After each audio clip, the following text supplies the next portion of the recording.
Assalamualaikum warahmatullahi wabarakatuh. Alhamdulillahi rabbil alamin.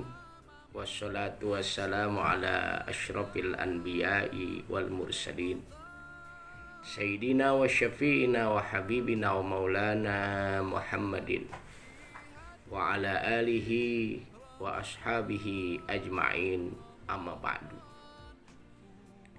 Yang saya hormati pengurus BK Paksi Kota Depok beserta seluruh jajarannya, santriawan, santriawati, bapak-bapak, ibu-ibu. Semoga kita di bulan Ramadan ini selalu diberikan kesehatan, keberkahan, istiqomah dalam menjalankan ibadah yang telah disyariatkan oleh Allah dan Rasul-Nya.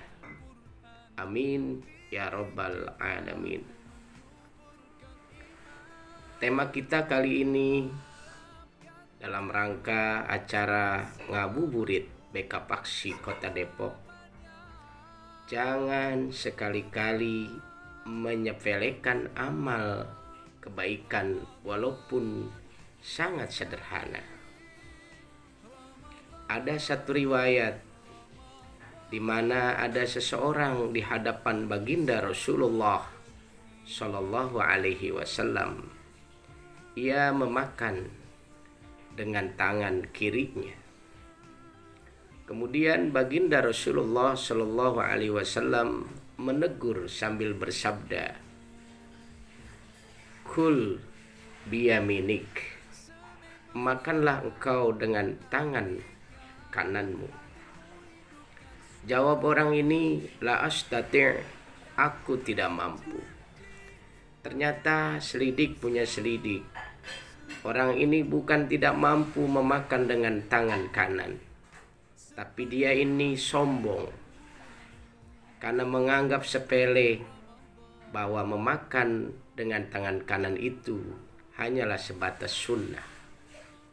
Akhirnya orang ini ternyata setelah itu karena ditegur oleh Rasul, dia tidak pedulikan, dia tidak mau memakan dengan tangan kanannya.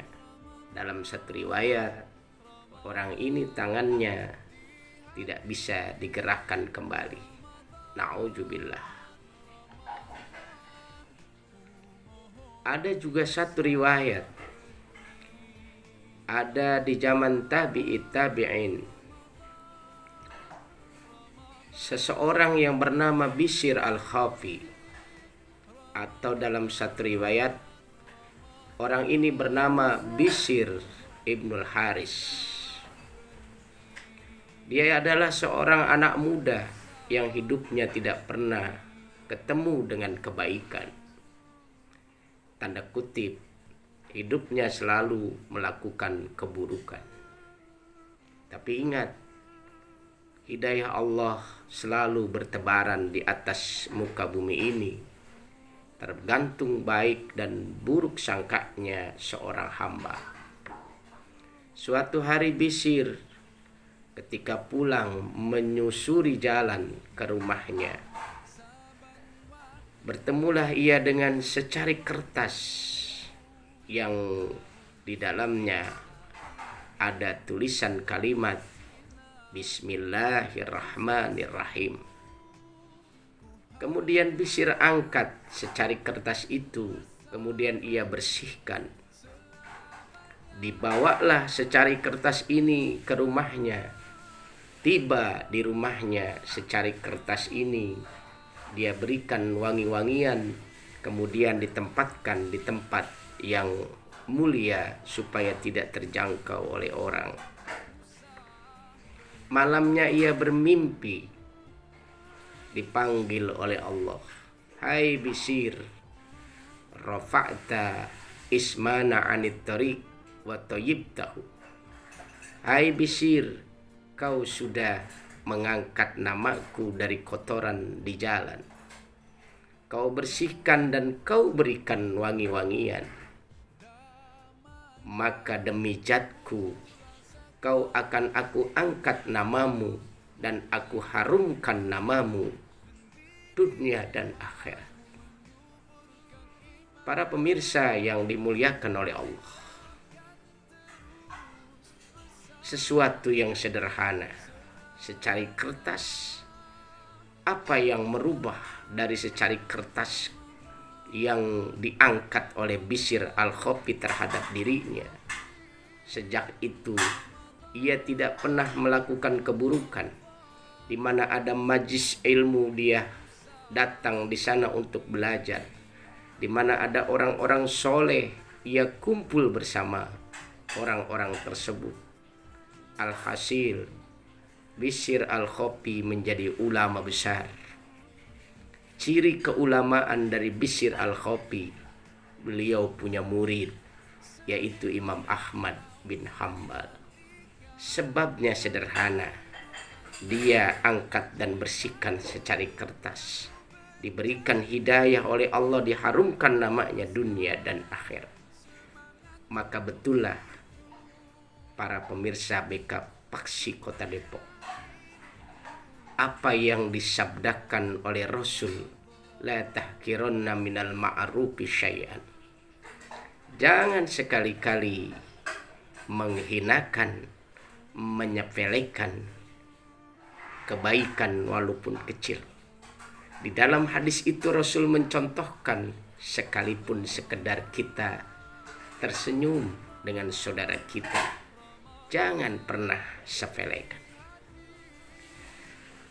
Hadirin wal hadirat rahimakumullah.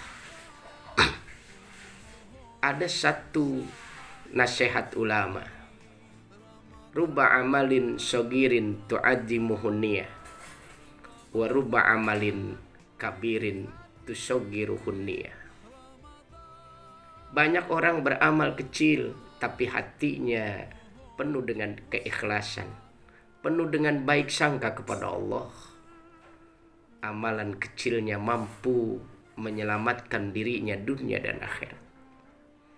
Pernahkah kita melihat seekor kecoa yang terlentang dengan hati yang ikhlas? Seekor kecoa ini yang akan mati karena posisinya sudah tidak seperti posisinya semula. Dia kembalikan kecoa ini dalam posisinya yang semula. Selamatlah kecoa itu dari kematian. Ingat, suatu saat Allah akan utus pertolongan dengan asbab.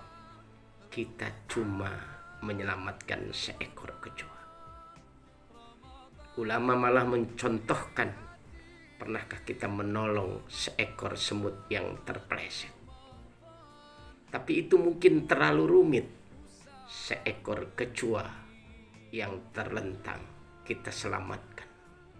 Maka suatu saat, bahkan kelak di akhirat, banyak orang diangkat dari siksa api neraka yang begitu dahsyat cuma dengan asbab menolong makhluk Allah, seekor kecoa.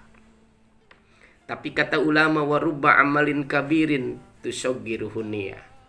Banyak orang punya proyek amal besar, niatnya bukan karena Allah. Hatam Quran, niatnya bukan karena Allah, cuman karena memenuhi bilangan khataman.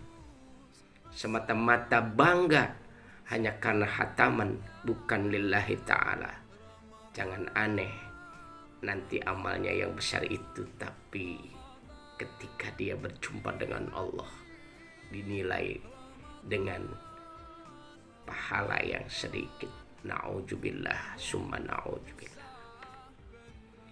Ingatlah firman Allah, in ahsantum ahsantum li anfusikum. Jika kalian berbuat baik, maka kebaikan itu akan kita peroleh. Tidak pernah melihat kecil atau besar, sunnah atau wajib. Ketika kita dikasih sehat, momentum untuk melakukan kebaikan, insya Allah. Termasuk di bulan Ramadan, berbuatlah baik dengan memberikan mereka berbuka walau satu biji kurma. insya Allah. Demikian, mohon maaf, insya Allah kita diberikan sehat sehingga kita mampu melaksanakan aktivitas ibadah kita sepanjang bulan Ramadan ini. Assalamualaikum warahmatullahi wabarakatuh.